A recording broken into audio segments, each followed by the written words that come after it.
Shalom, selamat pagi Bapak Ibu Saudara-saudara yang dikasihi oleh Tuhan Yesus Kristus. Berjumpa kembali bersama saya Pendeta Eka di dalam renungan firman Tuhan pada hari ini, hari Selasa 8 Februari 2022. Sukacita dan damai sejahtera dari Tuhan kita Yesus Kristus kiranya menyertai kehidupan kita sekalian. Puji nama Tuhan. Sampai pada pembacaan kita hari ini, yakni Mazmur yang ke-32. Kiranya firman Tuhan yang kita baca sungguh memberkati kita sekalian. Baik Bapak Ibu Saudara-saudara, sebelum kita merenungkan bagian Mazmur 32, terlebih dahulu kita akan berdoa bersama. Tuhan Allah Bapa di surga, Tuhan yang kami sembah di dalam Yesus Kristus, mengucap syukur dan terima kasih kepada Tuhan yang memelihara hidup kami sampai hari ini. Terima kasih juga atas firman Tuhan yang boleh Tuhan berikan kepada kami. Biarlah Tuhan menolong kami untuk kami dapat memahami firman Tuhan dan kami dapat melakukannya dalam hidup kami. Sehingga nama Tuhan dipermuliakan tak kalah firman Tuhan digenapi dalam hidup kami. Terima kasih Bapa, terpujilah namamu. Demi nama Tuhan Yesus Kristus kami sudah berdoa dan bersyukur. Haleluya. Amin. Mazmur yang ke-32 dari Daud, nyanyian pengajaran. Berbahagialah orang yang diampuni pelanggarannya, yang dosanya ditutupi. Berbahagialah manusia yang kesalahannya tidak diperhitungkan Tuhan, dan yang tidak berjiwa penipu. Selama aku berdiam diri, tulang-tulangku menjadi lesu karena aku mengeluh sepanjang hari. Sebab siang malam tanganmu menekan aku dengan berat. Sumsumku menjadi kering seperti oleh teriknya musim panas. Dosaku kuberitahukan kepadamu dan kesalahanku tidak kusembunyikan. Aku berkata, aku akan mengaku kepada Tuhan pelanggaran-pelanggaranku dan Engkau mengampuni kesalahan karena dosaku. Sebab itu hendaklah setiap orang saleh berdoa kepadamu selagi engkau dapat ditemui. Sesungguhnya pada waktu banjir besar terjadi, itu tidak melandanya. Engkaulah persembunyian bagiku. Terhadap kesesakan engkau menjaga aku. Engkau mengelilingi aku sehingga aku luput dan bersorak. Aku hendak mengajar dan menunjukkan kepadamu jalan yang harus kau tempuh. Aku hendak memberi nasihat, mataku tertuju kepadamu.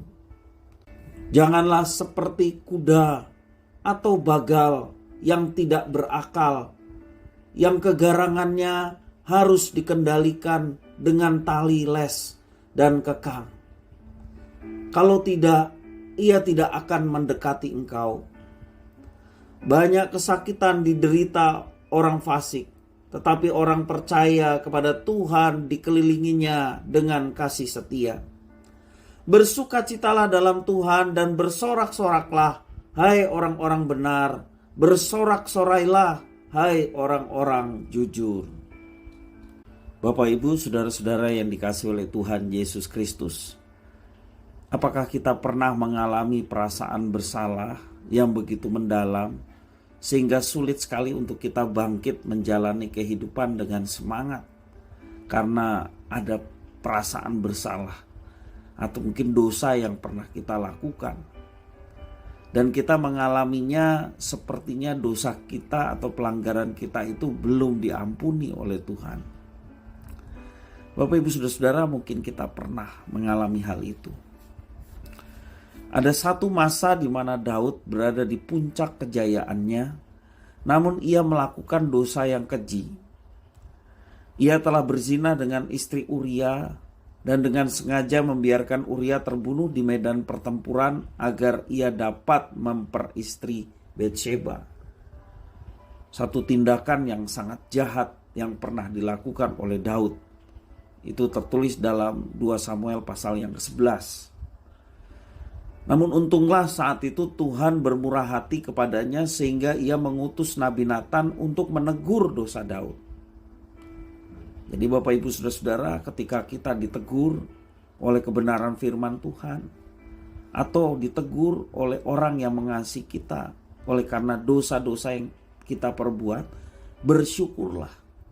Karena teguran itu adalah merupakan kasih sayang dari Tuhan terhadap kita, supaya kita tidak larut terhadap dosa dan bertobat, berbalik dari segala kejahatan ataupun dosa untuk hidup seturut dengan rencana dan kehendak-Nya. Bapak Ibu Saudara-saudara, pengalaman dari Daud, teguran keras itu membuat Daud menyadari kesalahan dan juga kelakuan yang sedemikian keji.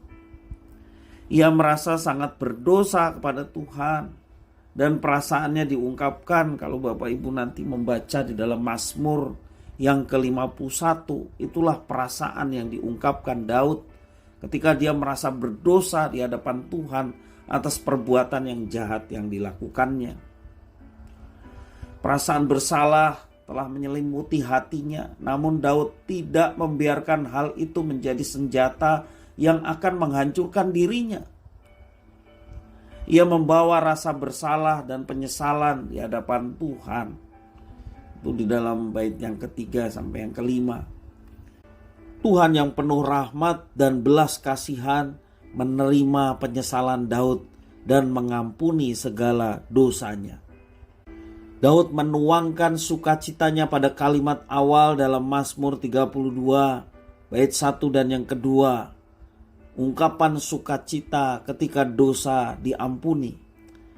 Ada begitu banyak orang yang hidupnya penuh dengan rasa bersalah karena dosa yang diperbuat masa lalunya, kejahatan yang diperbuat di masa yang lalu.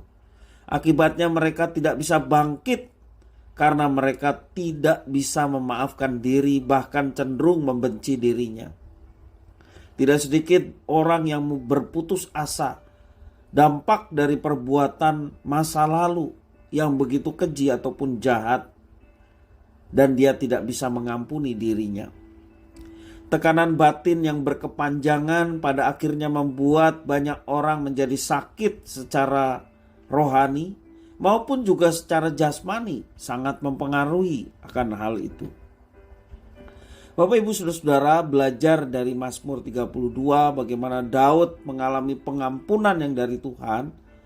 Dia menyesali setiap perbuatannya, dia mengakui di hadapan Tuhan atas dosa-dosanya, dan dia boleh mengalami pengampunan. Itulah yang membuat Daud bangkit dari keterpurukan dan tidak larut terhadap dosa yang diperbuat dan penyesalan diri yang sedemikian dalam.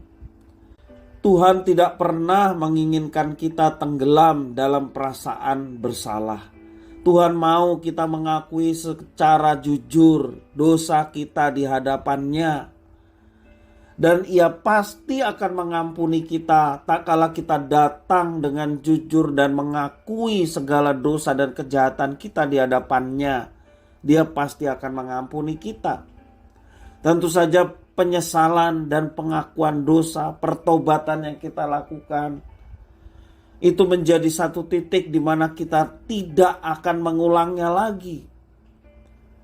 Tuhan melihat hati orang-orang yang sungguh-sungguh datang dan mohon pengampunan, dan Dia pasti akan mengampuni. Pesan Tuhan, jangan kita berbuat dosa lagi, mulai dari sekarang. Sehingga kita dapat berkata, nyamanlah jiwaku karena Tuhan telah mengampuni aku. Bapak Ibu Saudara-saudara yang dikasihi Tuhan, kalau Tuhan sudah mengampuni, pasti Dia mengampuni. Memang pengampunan dari Tuhan itu bukan sesuatu yang murahan.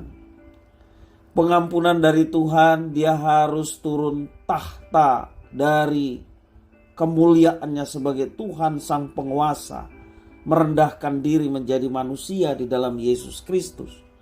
Dan dalam keadaan manusia Dia harus taat, bahkan taat sampai mati di kayu salib untuk mengampuni segala dosa-dosa kita.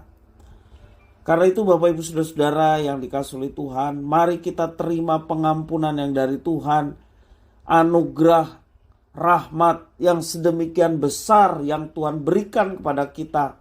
Dengan pengampunan yang Tuhan sediakan bagi kita, kita memohon pengampunan itu dan kita berjuang dalam hidup kita untuk tidak mengulanginya kembali. Dan percayalah pertolongan Roh Kudus yang memampukan kita untuk melakukan hal itu. Apapun dosa yang kita perbuat, mari kita datang kepada Tuhan memohon pengampunan.